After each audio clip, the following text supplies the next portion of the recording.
लोग एक बार फिर से जुड़ते हैं अपने इस वीडियो में, और हम लोग पार्ट 2 यानी जो सेट हम करवा रहे थे उसका जो पार्ट 2 है उस पर आज चर्चा होगी। पार्ट 2 में बहुत सारे क्वेश्चन होंगे, फिर अगर बचेंगे तो पार्ट 3 की ज़रूरत होगी तो उसको बनाया जाएगा। तो यहाँ पे हमारा है वैद्युत अनुनाद। ये क्वेश्चन नंबर 3 नंबर का पहला ये क्वेश्चन हमारे लास्ट सेट में हो चुका है। अगर आपने वो वीडियो नहीं देखा तो उसको ज़रूर देखिए, तभी आपके समझ में ही आएगा। तो वैद्युत अनुनाद किसे कहते हैं? श्रेणी अनुनादी परिपथ। ये सारे के सारे 3 मार्क्स में क्वेश्चन आने वाले। श्रेणी अनुनादी परिपथ की सहायता से अनुनादी आवृत्ति के लिए व्यंजक प्राप्त करना है। तो इसमें सबसे पहले इसकी थ्योरी मैंने लिख दिया कि किसी LCR परिपथ में जब उल्टता की आवृत्ति परिपथ की प्राकृतिक आवृत्ति के बराबर हो जाती है तो ऐसी तब परिपथ में धारा का मान अधिकतम हो जाता है, और इस परिघटना को हम लोग क्या कहते हैं? इस परिघटना को हम लोग कहते हैं वैद्युत अनुनाद। ठीक है। और इस परिघटना में एक बात और होती है कि वैद्युत धारा का मान, वैद्युत धारा और उल्टता समान कला में होते हैं। वैद्युत धारा और उल्टता समान कला में होते हैं। साथ ही साथ प्रतिबाधा बहुत कम होती है, लगभग शून्य मान लो। यानी प्रतिबाधा जितनी कम होगी तो वैद्युत अनुनाद की स्थिति उतनी ही स्थिति अच्छी होगी। और इसका सबसे बेटर उदाहरण है रेडियो। तो जो रेडियो हमारा काम करता है, रेडियो जब चालू होता है तो रेडियो का जो चैनल पकड़ता है वो वैद्युत अनुनाद की स्थिति पर ही काम करता है। जब चैनल हमारा पकड़ लेता है तो उसका मतलब है हमारे रेडियो की जो आवृत्ति है और जब उल्टता LCR परिपथ की जो उल्टता की आवृत्ति है और जो प्राकृतिक आवृत्ति है परिपथ की उसके बराबर हो गई है उसमें, तब जाके हम उस स्थिति को वैद्युत अनुनाद की स्थिति कहेंगे, और वो रेडियो तभी चालू हो पाता है वैद्युत अनुनाद की स्थिति में। अब आता है अनुनादी आवृत्ति। तो जिस आवृत्ति पर LCR परिपथ अनुनादी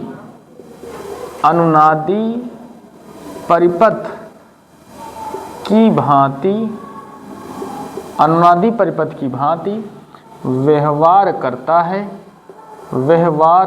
है, जिस आवृत्ति पर LCR परिपथ अनुनादी परिपथ की भांति व्यवहार करता है तो उस आवृत्ति को हम क्या कहते हैं? उस आवृत्ति को हम कहते हैं कि वो हमारी अनुनादी आवृत्ति है। अनुनादी आवृत्ति है तो उस आवृत्ति को रेजोनेंस फ्रीक्वेंसी अनुनादी आवृत्ति कहते हैं। ठीक है, अनुनादी आवृत्ति कहते हैं, ये हमको याद रखना है। अब अनुनादी आवृत्ति की स्थिति में अनुनाद की स्थिति कब उत्पन्न होगी? तो अनुनाद की स्थिति जब उत्पन्न होगी तो अनुनाद की स्थिति में XL बराबर XC होगा। XL का मान XC के बराबर होता है तो उसको हम कहते हैं वैद्युत अनुनाद की स्थिति। XL हमारा होता है ओमेगा L और XC होता है 1/ओमेगा C। ओमेगा को आप इधर ले आओ तो ओमेगा स्क्वायर और L को इधर ले जाओ तो LC। ओमेगा का फार्मूला होता है 2πf का स्क्वायर और 1/LC। 2 का square 4 pi square f square upon में LC। अगर 4π स्क्वायर इधर ले आओ तो f स्क्वायर बराबर 1/4π स्क्वायर LC। तो f बराबर क्या आ जाता है? रूट में 1 का 1 ही रहेगा, 4 का वर्गमूल 2 स्क्वायर रूट, पाई का पाई और LC नहीं निकलता। तो इस फ्रीक्वेंसी को हम कहते हैं रेजोनेंस फ्रीक्वेंसी। तो इसको FR से लिख लेते हैं। तो ये हो गया हमारा अनुनादी आवृत्ति के लिए व्यंजक। तो जो आवश्यक बातें हैं वो है कि इस स्थिति में प्रतिबाधा बहुत लगभग शून्य होती है। Z का मान, और याद रहे LCR परिपथ की जो प्रतिबाधा होती है Z बराबर √R² plus XL difference XC का स्क्वायर होता है। तो मिनिमम Z मिनिमम कब होता है? तो XL और XC जब बराबर होते हैं, XL और XC जब बराबर होते हैं तो Z मिनिमम हो जाता है, और Z मिनिमम हो जाने का मतलब R के बराबर आ जाता है। तो परिपथ की जो प्रतिबाधा है वो R हो जाती है, और परिपथ की जो प्रतिबाधा R, यानी अब परिपथ में सिर्फ और सिर्फ किसका काम होगा? सिर्फ और सिर्फ परिपथ में प्रतिरोध R का काम होगा। और अगर प्रतिरोध R का काम होगा तो ऐसी स्थिति में हमारा वैद्युत धारा और वोल्टेज समान कला में हो जाते हैं। ठीक है। वोल्टेज और विद्युत धारा समान कला में हो जाते हैं। तो इस चीज को आप नोट कर लीजिए। चलिए अगला जो क्वेश्चन आगे है तुम्हारा, ये है क्वेश्चन नंबर अगला दूसरा 3 नंबर में है, वैद्युत चुम्बकीय तरंगे क्या है। ठीक, वैद्युत चुम्बकीय तरंगे क्या है, इन तरंगों के अभिलक्षणों की यानी गुणों की हमको व्याख्या करनी है। तो जानकारी के लिए आपको बता दें कि जो वैद्युत चुम्बकीय तरंगे हैं, ये वैद्युत तथा चुम्बकीय क्षेत्र के दोलन होते हैं जो कि स्पेस में यानी खाली स्थान में चलेंगे। आकाश का मतलब होता है स्पेस यानी खाली स्थान, तो वहाँ पे ये जो है आपकी वैद्युत चुम्बकीय तरंगे क्या होती हैं, चलती हैं। ठीक है, ये तो बात हो गई। अब जो इन्हें आवेशित कणों के त्वरित होने पर, इन्हें क्या करते हैं, आवेशित कणों के त्वरित होने पर उत्पन्न किया जा सकता है। इनके गुणों में आ जाओ तो पहला गुण इनका क्या हो जाएगा, ये तरंगे ये प्रकाश की चाल से, ये प्रकाश की चाल से चलती हैं, प्रकाश की चाल से चलती हैं। ठीक, पहला हो गया। दूसरा, ये तरंगे प्रकाश की भांति परावर्तित तथा अपवर्तित होती हैं। यह हो गया दूसरा आपका इसका एक गुण। तीसरे गुण की बात करें तो ये जो तरंगे हैं, इनकी ऊर्जा, इन तरंगों की जो ऊर्जा है, इन तरंगों की जो ऊर्जा है, तो इन तरंगों की ऊर्जा वैद्युत ऊर्जा तथा चुंबकीय ऊर्जा, वैद्युत ऊर्जा तथा चुंबकीय ऊर्जा दो रूपों में विभाजित होती है। वैद्युत ऊर्जा तथा चुंबकीय ऊर्जा दो रूपों में क्या होती है, विभाजित होती है। ठीक, एक तो ये हो गया इसका गुण। अब चौथे एक और गुण की बात कर लें तो ये जो उत्पन्न होती हैं, ये त्वरित आवेशित, तो हमने पहले ही लिख लिया, आवेशित कणों के, ये भी एक गुण बन जाएगा। आवेशित कणों के त्वरित होने पर उत्पन्न किया जा सकता है। ठीक, ये भी यहाँ पे एक गुण बन जाएगा। और एक गुण हमारा बन जाएगा कि ये तरंगे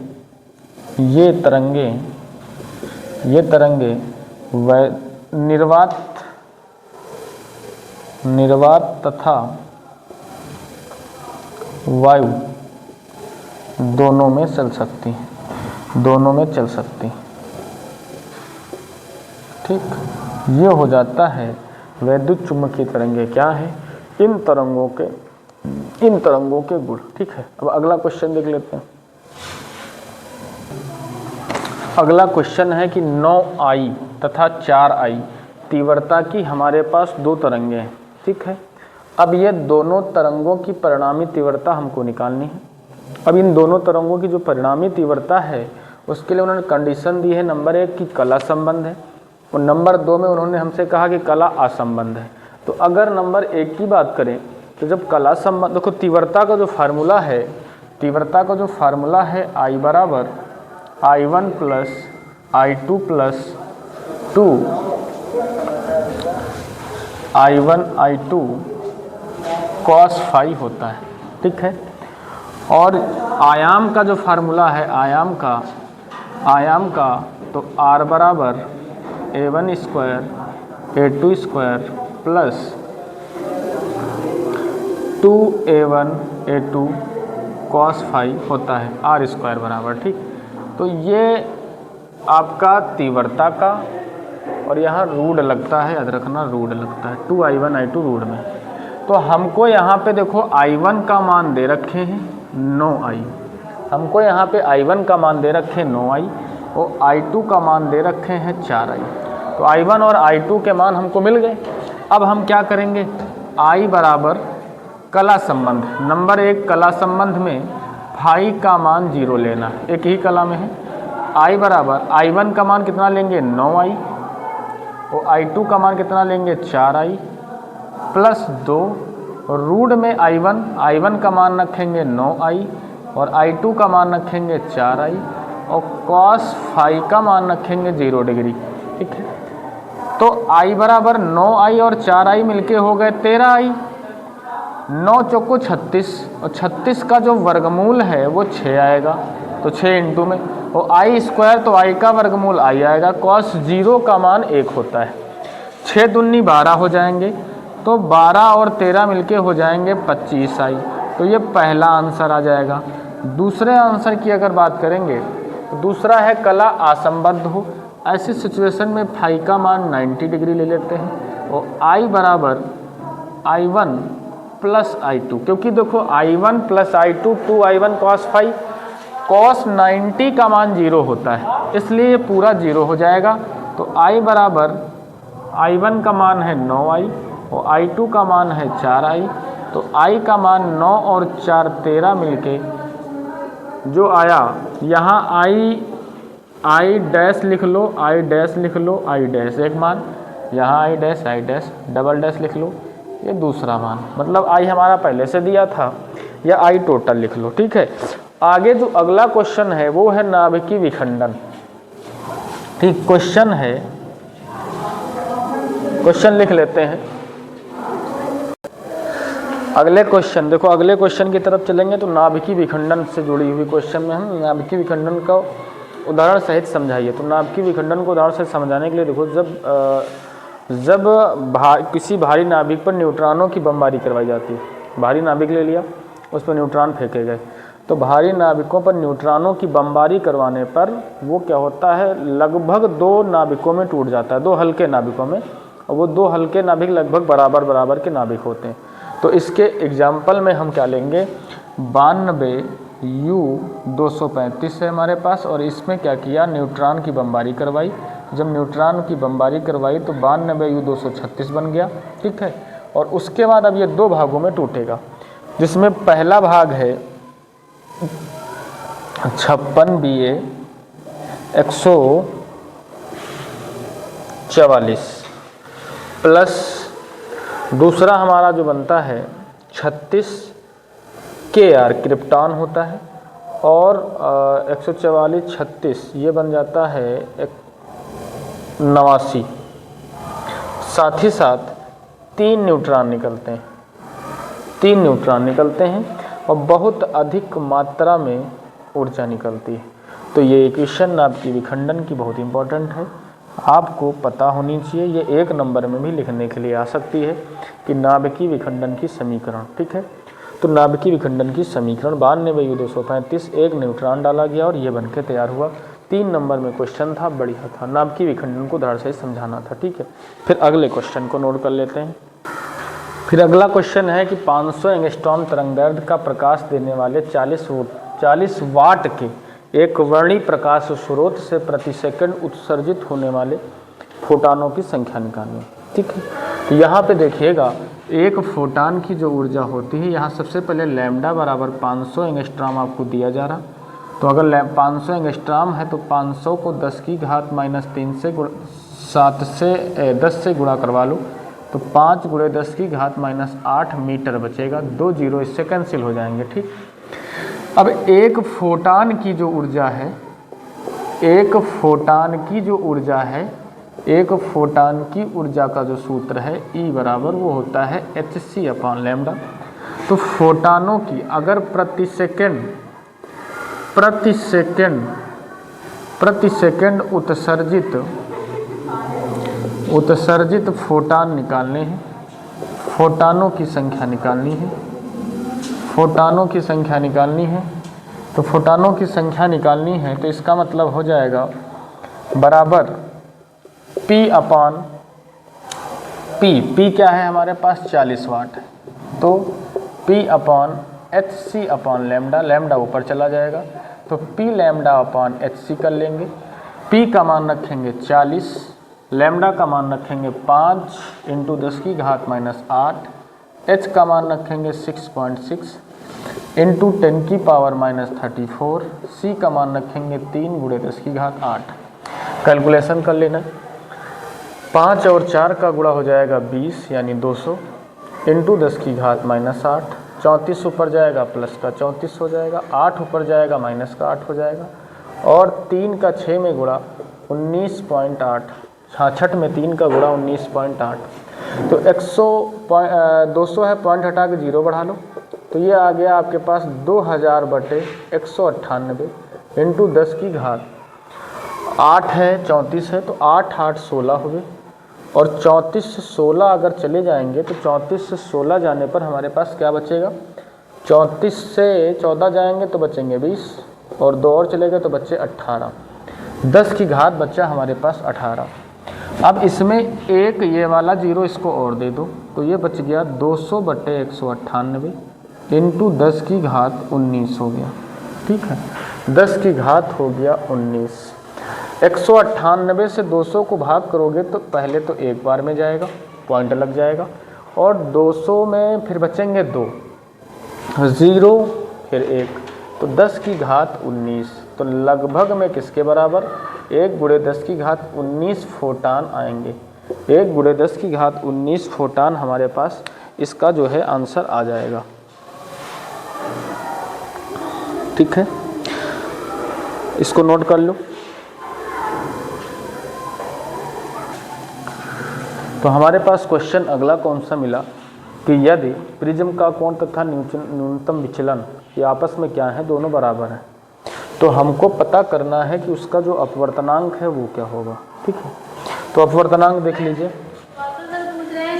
यदि प्रिज्म का कोण तथा न्यूनतम विचलन कोण बराबर है तो प्रिज्म के पदार्थ का अपवर्तनांक क्या होगा। तो इसमें आपके पास क्या है, देखो प्रिज्म का कोण ए होता है, न्यूनतम विचलन डेल्टा एम होता है, ये दोनों आपस में हो गए बराबर। पदार्थ का अपवर्तनांक निकालना है, n बराबर फार्मूला होता है sine A plus delta m by 2 upon sine A by 2। तो n बराबर साइन ए और डेल्टा एम की जगह पे भी a और अपान में 2 कर लेंगे, साइन ए बाई 2। ठीक, ये कर लेंगे। अब जो है n बराबर ए मिलके हो जाएगा 2a, और 2 से नीचे कट जाएगा तो ऊपर आएगा साइन ए, नीचे आएगा साइन ए बाई 2। तो n बराबर साइन ए को लिख सकते हैं, साइन ए का सूत्र है 2 साइन ए बाई 2 और कॉस ए बाई 2, और अपान में साइन ए बाई 2 आपका लिखा हुआ है। ये कैंसिल हो गया, तो n बराबर आया 2 कॉस ए बाई 2। तो यदि प्रिज्म का प्रिज्म कोण और न्यूनतम विचलन कोण आपस में बराबर हैं तो ऐसी सिचुएशन में हमारे पास जो अपवर्तनांक का सूत्र आता है वो आता है n बराबर 2 cos A by 2 cos A by 2। ठीक है, आगे अगले क्वेश्चन को, तो इसको नोट कर लो, फिर अगले क्वेश्चन को बताते हैं। तो क्वेश्चन अगला है कि दो आवेशित चालकों को तार द्वारा जोड़ने पर ऊर्जा की हानि के लिए व्यंजक प्राप्त करना है। दो आवेशित चालकों को, तो मान लिया, माना दो आवेशित गोले मान लेते हैं, आवेशित गोले ए तथा बी हैं, जिनके आवेश जिन पर आवेश क्रमशः Q1 Q2 तथा विभव V1 V2 तथा धारिताएं क्रमशः C1 व C2 हैं। ठीक, अब यहाँ हमने एक चित्र बनाया, एक गोला बना लिया, ऐसे स्टैंड बना लो, इसकी धारिता C1, इसका आवेश Q1, इसका विभव V1, गोला A। ठीक है, दूसरा गोला B है, इसमें C2 Q2 V2। तो इनको एक तार द्वारा जोड़ दिया, यहाँ पे लिख लेंगे दोनों गोलों को तार द्वारा जोड़ने पर उभयनिष्ठ विभव, जब दोनों को तार द्वारा जोड़ देंगे तो दोनों में विभव समान हो जाएगा। दोनों का जो विभव है वो समान हो जाएगा। तो उभयनिष्ठ विभव V बराबर, और आवेश भी, क्योंकि विभव देखो आवेश का स्थानांतरण होता है, वो आवेश हमेशा उच्च विभव से निम्न विभव की ओर स्थानांतरित होता रहता है। तो यहाँ पर आवेश में भी कुछ स्थानांतरण आवेश भी होगा, लेकिन सवाल ने हमसे सिर्फ पूछा है ऊर्जा की हानि। तो हम ऊर्जा की हानि के लिए व्यंजक निकाल, तो जहाँ उभयनिष्ठ विभव V बराबर होता है कुल आवेश बटे कुल धारिता। जब तार द्वारा जोड़ दिया गया तो दोनों गोलों को तार द्वारा जोड़ने पर उभयनिष्ठ विभव कुल आवेश कितना हो जाएगा Q1 प्लस Q2, और कुल धारिता हो जाएगी C1 प्लस C2। तो Q1 को आप क्या लिख सकते हो, Q बराबर CV होता है, तो Q1 को लिख सकते हैं C1 V1 और Q2 को लिख सकते हैं C2 V2 और अपान में C1 प्लस C2। ये आ गया उभयनिष्ठ विभव। उभयनिष्ठ विभव हमसे पूछा है ऊर्जा में हानि, तो हम क्या करेंगे, यहाँ लिखेंगे ऊर्जा में हानि। ऊर्जा में हानि, तो ऊर्जा में जब हानि निकालने जाओगे तो डेल्टा U बराबर, ऊर्जा में हानि कैसे पता चली, तो तार द्वारा जोड़ने के पहले की कुल ऊर्जा और तार द्वारा जोड़ने के बाद की कुल ऊर्जा का अंतर। तो तार द्वारा यहाँ पे लिखेंगे प्रारंभिक कुल ऊर्जा। ये ऊर्जा कौन सी है, तार द्वारा जोड़ने के पहले, माइनस अंतिम कुल ऊर्जा, और ये ऊर्जा कौन सी है, तार द्वारा जोड़ने के बाद। तो प्रारंभिक कुल ऊर्जा, तो कुल ऊर्जा यानी फार्मूला देखो ऊर्जा का क्या होता है, 1/2 C1 V1 स्क्वायर इस गोले की और 1/2 C2 V2 स्क्वायर इस गोले की कुल ऊर्जा हो गई, माइनस अंतिम कुल ऊर्जा 1/2 C1 V square plus 1/2 C2 V square, क्योंकि अब दोनों का विभव तार द्वारा जब जोड़ दिया गया तो जो दोनों का विभव था वो तो बराबर हो गया। तो जहाँ V1 है वहाँ V रहेगा, जहाँ V2 है वहाँ भी V रहेगा। तो V1 और V2 की जगह पे ये हो गया। अब यहाँ हम दोनों में से 1/2 कॉमन ले लें चाहे, तो आएगा C1 V1 square C2 V2 square. यहाँ भी हम क्या करें, 1/2 कॉमन ले लें, तो आया C1 और V की वैल्यू क्या है, ये है हमारे पास, ये रख लेना है। तो V की वैल्यू हमारे पास है C1 V1 plus C2 V2, और अब नीचे जो होगा एक मंझले ब्रैकेट में कर लेते हैं और अपान में C1 प्लस C2, चलो ठीक है कोई नहीं, ब्रैकेट यही लगा लो, इसका स्क्वायर हो जाएगा, प्लस 1/2 तो बाहर है दोनों से, तो यहाँ C2 और जो V2 है तो V2 का मान हो जाएगा तुम्हारा, V2 का मतलब V, तो V का जो मान है वो हो जाएगा, या एक काम कर लेते हैं, यहाँ इन दोनों में से V बाहर कॉमन मिल जाएगा तो उसको लिख लेते हैं, यानी 1/2 और साथ में आएगा C1 प्लस C2 और V स्क्वायर बाहर हो जाएगा कॉमन, तो V का मान रख लेंगे हम C1 V1 plus C2 V2 और अपान में C1 प्लस C2 का स्क्वायर। ठीक, एक ही बार में, क्योंकि दोनों जगह V था उसको उठा के बाहर रख दिया, कॉमन ले लिया, चाहे इधर कॉमन लो चाहे उधर कॉमन लो, ये हमारा आ गया। अब ये माइनस लगा है, 1/2 सबसे कॉमन मिल जाएगा दोनों जगह से, तो बाहर ले लिया, बड़ा सा ब्रैकेट लगा लिया। यहाँ हमारे पास लिखा हुआ है C1 V1 square C2 V2 square. अब 1/2 यहाँ से भी बाहर है, तो ये वाला जो लिखा माइनस C1 प्लस C2 लिखा रहने दो, और इसका होल स्क्वायर खोल लो। तो यहाँ होल स्क्वायर जब खोलोगे आप, तो ये C1 square V1 square A square C2 square V2 square B square और प्लस 2AB, मतलब 2C1 C2 V1 V2, 2AB हो गया। और नीचे जो है हमारे पास क्या आएगा, तो जो नीचे जो हमारे पास आया वो C1 प्लस C2 का स्क्वायर आया। नीचे वाला स्क्वायर नहीं खोला हमने, क्यों नहीं खोला, क्योंकि इस वाले से ये एक कैंसिल हो जाएगा। अब हमारे पास क्या आया उसको चेक कर लेते हैं। अभी हमारे पास जगह है तो हम यहाँ क्या लिख लेते हैं, यहाँ पे हम लिख लेते हैं भैया 1/2, 1/2 आ जाएगा। और साथ ही साथ ये जो है C1 V1 square plus C2 V2 square है, इसके नीचे 1 मान लेते हैं। इसका इसमें गुणा और 1 का इसमें गुणा, तो C1 V1 स्क्वायर का जब C1 में गुणा होगा तो हो जाएगा C1 square V1 square. C1 V1 square का जब C2 में गुणा होगा तो हो जाएगा C1 C2 V1 square. C2 V2 square का जब C1 में गुणा होगा तो हो जाएगा C1 C2 और V2 स्क्वायर। C2 V2 का जब हम C2 में गुणा करवाएंगे तो हो जाएगा C2 स्क्वायर और V2 स्क्वायर। ठीक है, उसके बाद इस माइनस का सब में गुणा करवा दो। 1 के गुणा करवाने से देखो इसका इधर इसका इधर, तो 1 का गुणा करवाने से कोई मतलब नहीं है, वही रहेगा। तो माइनस का गुणा होगा तो होगा माइनस का C1 square V1 square minus का C2 square V2 square minus का 2C1 C2 V1 V2 और ब्रैकेट बंद हो जाएगा।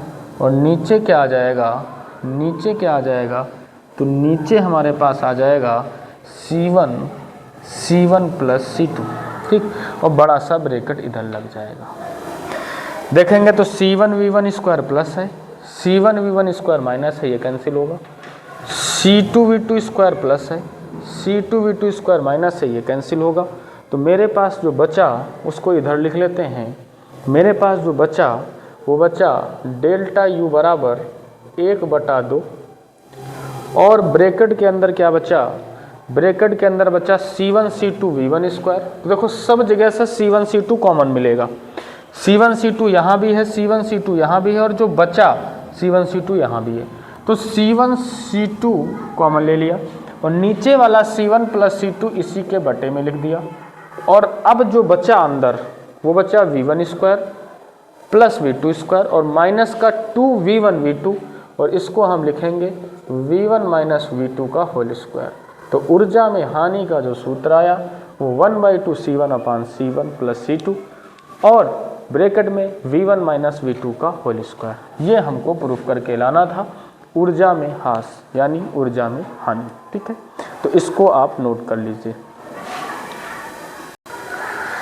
फिर अगला क्वेश्चन हमारे पास है कि चल कुंडली धारा मापी की धारा सुग्राहिता को परिभाषित कीजिए और तथा इसका व्यंजक लिखिए। तो जिसमें हमारे पास आया कि चल कुंडली धारा मापी की जो धारा सुग्राहिता है वो कुंडली में प्रवाहित प्रति एकांक धारा के विक्षेप के लिए उत्पन्न विक्षेप के लिए बराबर होती है। जो धारा प्रति एकांक धारा से उत्पन्न जो विक्षेप होगा किसी कुंडली में उस विक्षेप के बराबर होती है धारा सुग्राहिता। इसे IS से प्रदर्शित करते हैं और IS बराबर होता है फाई अपान I और फाई की जगह पे लिखते हैं CAB अपान I। फाई की जगह पे हम ये लिख लेते हैं CAB upon I। Phi upon I, एक मिनट, NAB अपान C लिख लेते हैं। ठीक है, IS बराबर फाई अपान I और फाई अपान I की वैल्यू NAB अपान C होती है। देखो वैसे तो यहाँ से ये होता है कि जो C फाई है वो C फाई बराबर होता है NIAB। ठीक, ये प्रत्यानयन बल युग्म का आघूर्ण ऐंठन से उत्पन्न होता है और ये बल युग्म का आघूर्ण उस चुंबकीय क्षेत्र से उत्पन्न होता है। ये दोनों बराबर हो जाते हैं तो यहीं से निकल के आता है फाई अपान I बराबर NAB अपान C। अब इसमें जो C है ये C क्या है, ऐंठन है। ये ऐंठन उसमें एक फास्फर ब्रॉन्ज की पत्ती लगी होती है चल कुंडली धारामापी में, उसकी जो ऐंठन है तो ये है C ऐंठन युग्म है, ऐंठन बल युग्म है, ऐंठन बल युग्म है। ठीक, उसके बाद जो N है ये फेरे हैं, N होते हैं फेरे, फेरों की संख्या कुंडली में। B आपको पता होना चाहिए चुंबकीय क्षेत्र होता है, चुंबकीय क्षेत्र होता है। और जो ए है, ए ये क्या है, एक अनुप्रस्थ जो कुंडली है उसके अनुप्रस्थ काट का क्षेत्रफल है, अनुप्रस्थ काट का क्षेत्रफल है। ठीक, ये चीज़ यहाँ से हो गई। आगे है हमारा एक क्वेश्चन, प्रत्यावर्ती परिपथों में शक्ति गुणांक एवं वाठीन धारा के अर्थ को समझाना है। तो परिपथ में जो शक्ति गुणांक है, तो शक्ति गुणांक जो होता है तो किसी प्रत्यावर्ती धारा परिपथ में यथार्थ औसत शक्ति, जो वास्तविक औसत शक्ति है वो, और जो आभासी औसत शक्ति है, इसको, इन दोनों के जो अनुपात को हम क्या कहते हैं, इन दोनों के अनुपात को हम कहते हैं, हमारा ये cos फाई यानी शक्ति गुणांक है। तो यहाँ पे cos फाई P औसत लगा दो, ये वास्तविक हो गई, और इसका जो फार्मूला ये भी बन जाएगा कि P औसत शक्ति बराबर VRMS इंटू IRMS। ठीक, IRMS भी बन जाएगा। फिर आता है यही वाठीन धारा। तो ऐसी प्रत्यावर्ती धारा जिसके लिए प्रत्यावर्ती परिपथ में औसत शक्ति क्या होनी चाहिए, वे शक्ति शून्य हो तो वाठीन धारा कहलाती है। वाठीन धारा के लिए जो शक्ति गुणांक है, शक्ति गुणांक जो है, शक्ति गुणांक का जो मान है, शक्ति गुणांक यानी cos फाई का जो मान है वो 0 होता है। यानी वाठीन धारा के लिए जो कलांतर है फाई है वो 90 डिग्री होता है। तो ये भी आपको याद रखना है। तो ये 3 नंबर। अभी हमारा जो है एक इस सेट का वीडियो और आएगा, एक सेट इसमें रहेगा भी 5-5 नंबर वाले हमारे पास क्वेश्चन आएंगे, उनको करवाएंगे। तो यहाँ तक का जो वीडियो था, यहाँ तक के जो क्वेश्चन थे वो करवाएं आपको, और ऐसे ही क्वेश्चन यानी ऐसे ही कई सारे सेट आपको मिलेंगे। और उसके लिए आपको चैनल सब्सक्राइब करना होगा, और इसी तरीके से वीडियो पाने के लिए चैनल को लाइक करिएंगे।